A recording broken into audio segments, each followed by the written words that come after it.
sa uurid, kus on sissepääs majja.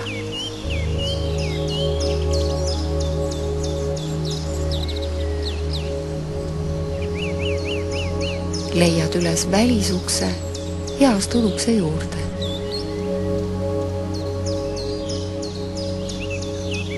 Uksel näed sa oma nime. See on sinu maja. See maja kuulub sulle.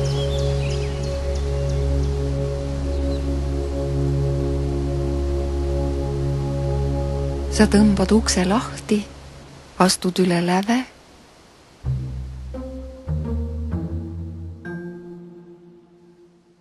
ja satud elutuppa.